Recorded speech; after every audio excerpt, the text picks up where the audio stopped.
ഈശോ മിശിഹായ്ക്ക് സ്തുതിയായിരിക്കട്ടെ. ഈശോയിൽ ഏറെ സ്നേഹിക്കപ്പെട്ട സഭാവിശ്വാസികളെ, മാർ പാംപ്ലാനി ഒറ്റയ്ക്ക് പെട്ടു. സീറോ മലബാർ സഭയിലെ സൂപ്പർ മെത്രാപ്പോലിത്ത ചമയുന്ന മാർ പാംപ്ലാനി സഭയിലും സമൂഹത്തിലും ഒറ്റപ്പെട്ടുവെന്നാണ് സഭയുടെ മീഡിയ കമ്മീഷൻ എഴുതിയ കത്തിലൂടെ വ്യക്തമാകുന്നത്. ഒറ്റ വാക്കിൽ പറഞ്ഞാൽ സ്വന്തം കയ്യിലിരിപ്പ് കൊണ്ട് ഒറ്റപ്പെട്ടു പോയതാണെന്ന് പറയുന്നതായിരിക്കും സത്യസന്ധമായ വിലയിരുത്തൽ. സീറോ മലബാർ സഭയുടെ ബിഷപ്പുമാരുടെ സംഘാത്മകത നഷ്ടപ്പെടുത്തുവാൻ നേതൃത്വപരമായ പങ്ക് വഹിച്ച മെത്രാനാണ് മാർ പാംപ്ലാനി.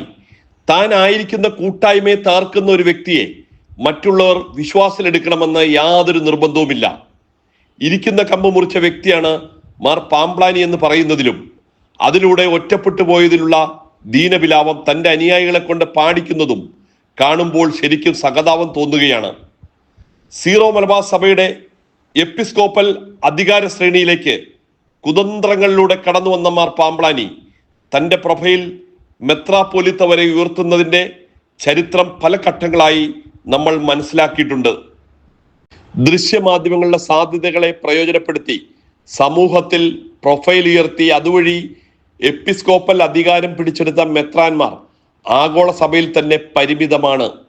അതിൽ മുൻപൻ മാർ പാംപ്ലാനിയാണ്.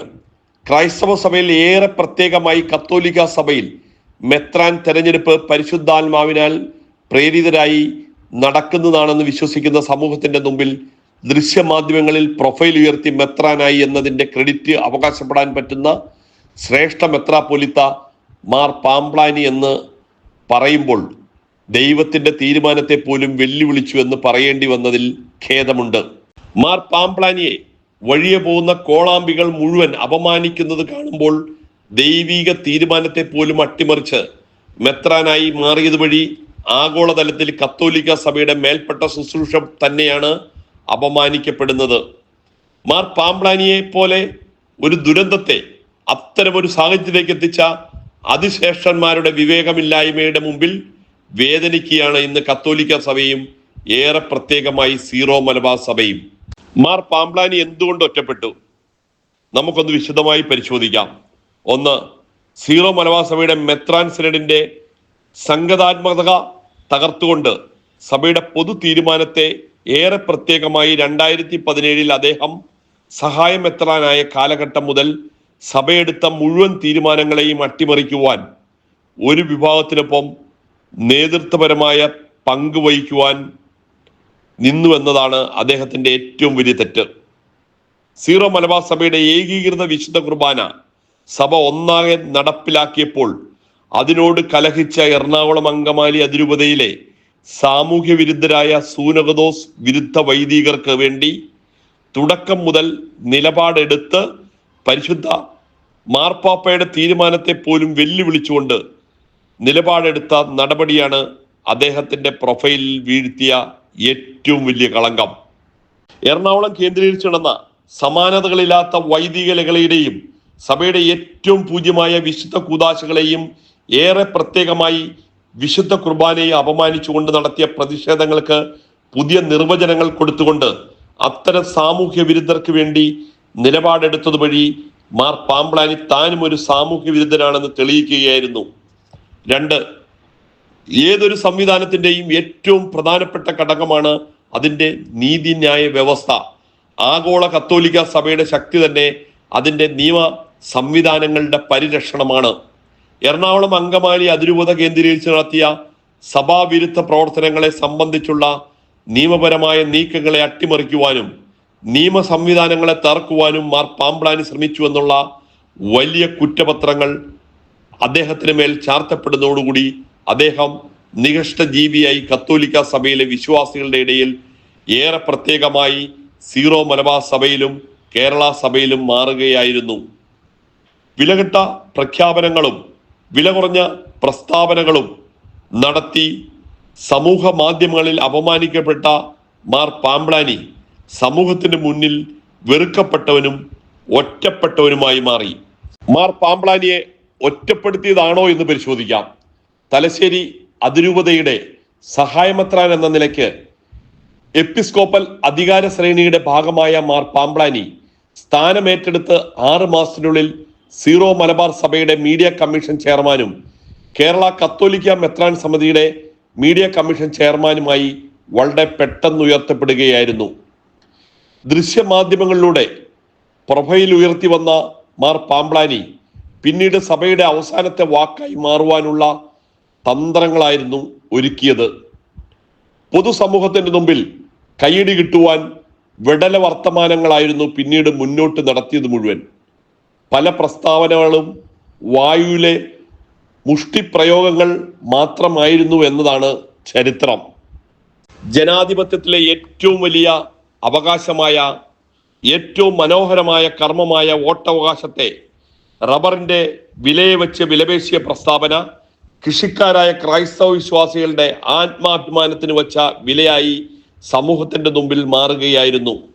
ആ പ്രസ്താവന വഴി ആ സമൂഹത്തെ ആകെ അപമാനിച്ച മാർ പാംബ്ലാനി പിന്നീട് നടത്തിയ രാഷ്ട്രീയ പ്രസ്താവനകൾ മുഴുവൻ ബൂമറിങ്ങായി മാറുകയായിരുന്നു. തരാതരം പോലെ പ്രസ്താവനകൾ മാറ്റിയും മറിച്ചും പറഞ്ഞുകൊണ്ട് സ്വയം അവകാശനായ മാർ പാംബ്ലാനിയെ തലശ്ശേരി കേന്ദ്രീകരിച്ചുള്ള ചില പാണന്മാരും അവർ വിലക്കെടുത്ത മറ്റു സ്ഥലങ്ങളിലെ ചില കൂലി എഴുത്തുകാരും ചില സ്ഥാപിത താല്പര്യക്കാരും വാഴ്ത്തിപ്പാടുന്നുണ്ടെങ്കിലും പൊതുസമൂഹത്തിന് മുന്നിൽ എന്നും അവകാശനായി നിൽക്കുകയാണ്. ഇത് തിരിച്ചറിഞ്ഞ സീറോ മലബാർ സഭയിലെ, ഏറെ പ്രത്യേകമായി കേരള സഭയിലെ മെത്രാന്മാർ ഒരു ഘട്ടത്തിൽ അദ്ദേഹത്തെ തള്ളിപ്പറയുകയും ചെയ്തു. സീറോ മലബാർ സഭയിലെ മീഡിയ കമ്മീഷൻ അംഗമായിരുന്ന മാർ പോളി കണ്ണൂക്കാടൻ പിതാവ് നടത്തിയ പ്രസ്താവന ഇത്തരത്തിൽ ശ്രദ്ധേയമാണ്. കേരള കത്തോലിക്ക മെത്രാൻ സമിതിയുടെ ഭാഗമായ കേരളത്തിലെ 3 കത്തോലിക്ക വിഭാഗത്തിലെ മെത്രാന്മാരും അദ്ദേഹത്തോട് അകൽച്ച പാലിക്കാൻ ശ്രമിച്ചു. നിരന്തരം മാധ്യമങ്ങളിലൂടെ വാർത്തകൾ സൃഷ്ടിച്ച് സഭയിലെ മെത്രാൻ സ്ഥാനത്തിന്റെ വില കളഞ്ഞ മാർ പാംബ്ലാനിയോടുള്ള അരിശം കേരള സഭയിലെ ഒട്ടുമിക്ക മെത്രാന്മാർക്കുമുണ്ട്. സീറോ മലബാർ സഭയുടെ മീഡിയ കമ്മീഷൻ ഒറ്റപ്പെടുത്തി ആക്രമിക്കരുതെന്ന് പറഞ്ഞത് കേരള സഭയിലെ മെത്രാന്മാരോട് കൂടിയാണ്. പൊതുസമൂഹത്തിനിടയിൽ നിന്നും ഏതെങ്കിലും തരത്തിലുള്ള ഒരു പ്രതിസന്ധി കേരള സഭയിലെ മെത്രാന്മാർക്കുണ്ടായ മുഴുവൻ കാലഘട്ടത്തിലും കേരള സഭ ഒന്നാകെ ആ മെത്രാന് പിന്തുണയുമായി എത്തിയതിന്റെ ചരിത്രം നിരവധി നമ്മുടെ മുന്നിലുണ്ട്. മാർ പാംബ്ലാനി ഒറ്റപ്പെട്ട് നിൽക്കുന്നത് സഭയുടെ സംവിധാനത്തെ ആകെ ദുർബലപ്പെടുത്തിയതിന്റെ നേതാവായി മാറിയത് കൊണ്ടാണ്. മാർ പാംബ്ലാനിയോട് ഏറെ അടുപ്പം പുലർത്തിയുന്ന കേരള കത്തോലിക്ക മെത്രാൻ സമിതിയുടെ പ്രസിഡന്റിന്റെ നിശബ്ദതയും മലബാറിലെ മറ്റൊരു മെത്രാപ്പോലിത്തയുടെ നിശബ്ദതയും ഇത്തരത്തിൽ ശ്രദ്ധേയമാണ്. കേരളത്തിലെ ഇതര ക്രൈസ്തവ സഭകളും മാർ പാംബ്ലാനിയെ കൈവിട്ടു എന്ന് തന്നെയാണ് വിലയിരുത്തൽ. കേരളത്തിലെ ക്രൈസ്തവ സഭകളുടെ പൊതു കൂട്ടായ്മ വേദിയായ KCC അഥവാ Kerala Christian council, Inter church council തുടങ്ങിയവയും മാർ പാംബ്ലാനിയെ കൈവിട്ടുവെന്ന് മാത്രമല്ല, ചില മെത്രാന്മാർ മാർ പാംബ്ലാനിക്കെതിരെ ഒളിയമ്പുമായി രംഗത്ത് വരികയും ചെയ്തു. സഭയുടെ സംവിധാനത്തെ ദുർബലപ്പെടുത്താൻ ഏറെ പ്രത്യേകമായി സീറോ മലബാർ സഭയ്ക്കുള്ളിൽ ഒറ്റപ്പെട്ട മാർ പാംബ്ലാനിയെ ചില രാഷ്ട്രീയ പ്രസ്ഥാനങ്ങൾ കടന്നാക്രമിച്ചപ്പോൾ മറ്റു മുഖ്യധാര രാഷ്ട്രീയ പ്രസ്ഥാനങ്ങളുടെയും മുന്നണികളുടെയും നിശബ്ദതയും മാർ പാംബ്ലാനിക്കെതിരാവുകയായിരുന്നു. കേരളത്തിലെ സാമൂഹ്യ ചുറ്റുപാടിൽ മതസൗഹാർദ്ദത്തിന്റെ ഭാഗമായി മതങ്ങൾ തമ്മിലുള്ള സൗഹൃദവും നന്നായി പോകുന്നുണ്ട്. കേരള സഭയിലെ മെത്രാന്മാർക്കും മേൽപ്പെട്ടക്കാർക്കും ബുദ്ധിമുട്ടുകൾ ഉണ്ടായ സാഹചര്യത്തിൽ അത്തരം സമുദായങ്ങളൊക്കെ അനുകമ്പയോടെ ചേർന്ന് നിന്ന സാമൂഹിക സാഹചര്യത്തിൽ മാർ പാംബ്ലാനിക്കെതിരെ ഉയർന്ന വാദങ്ങൾ, അത്തരം സമൂഹത്തിന്റെ നിശബ്ദതയും ശ്രദ്ധേയമാണ്.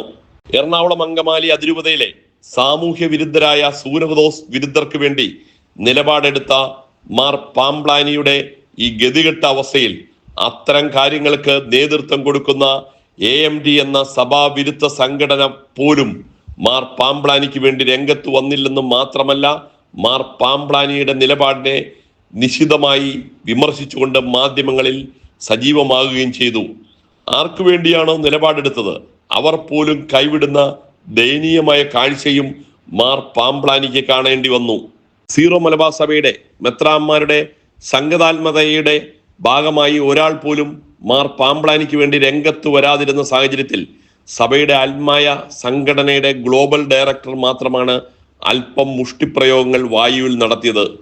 തന്റെ സഹപാഠിയോടുള്ള സ്നേഹവും തലശ്ശേരി അതിരൂപതയിലെ ഒരു വൈദികന്റെ ഗതികെട്ട ഉത്തരവാദിത്വവും എന്നതുകൊണ്ട് മാത്രമായിരുന്നു അതെന്നാണ് പിന്നീട് കണ്ടത്. ആ ഗ്ലോബൽ സംഘടനയുടെ തലശ്ശേരി അതിരൂപത ഘടകം ഉൾപ്പെടെ 34 രൂപത ഘടകങ്ങളും ഒരക്ഷരം മാർ പാമ്പ്ളാനിക്ക് വേണ്ടി ഉരിയാടിയില്ലെന്ന് മാത്രമല്ല, ചില മൂടുതാങ്ങികളായ നേതാക്കന്മാർ മാധ്യമങ്ങളിൽ മാർ പാമ്പ്ളാനിയെ ന്യായീകരിക്കാൻ ശ്രമിച്ചതുവഴി തേഞ്ഞ് തീരുന്ന കാഴ്ചയും പൊതുസമൂഹം കണ്ടു. സീറോ മലബാർ സഭയിലെ മെത്രാന്മാരുടെ അവസ്ഥ ഇതാണ്. മാർ പാമ്പ്ളാനിയെ ഇന്ന് തൊടാനും അടുത്തിരിക്കാനും ആളുകൾ മടിക്കുകയാണ്. അത് തിരിച്ചറിഞ്ഞ മാർ പാമ്പ്ളാനി തലശ്ശേരി അതിരൂപതയിലെ അംഗമായ സീറോ മലബാർ സഭയുടെ മീഡിയ കമ്മീഷൻ സെക്രട്ടറിയെ കൊണ്ട് ഒരു നനഞ്ഞ പടക്കം പോലെ അവസാനം ഒരു പ്രസ്താവന ഇറക്കുകയായിരുന്നു. ആ പ്രസ്താവനയാകട്ടെ ഓഗസ്റ്റ് 18-ാം തീയതി ആരംഭിക്കുന്ന സൂനകദോസിൽ പിടിച്ചു നിൽക്കാൻ പിടിവള്ളി സൃഷ്ടിക്കുക മാത്രമായിരുന്നു.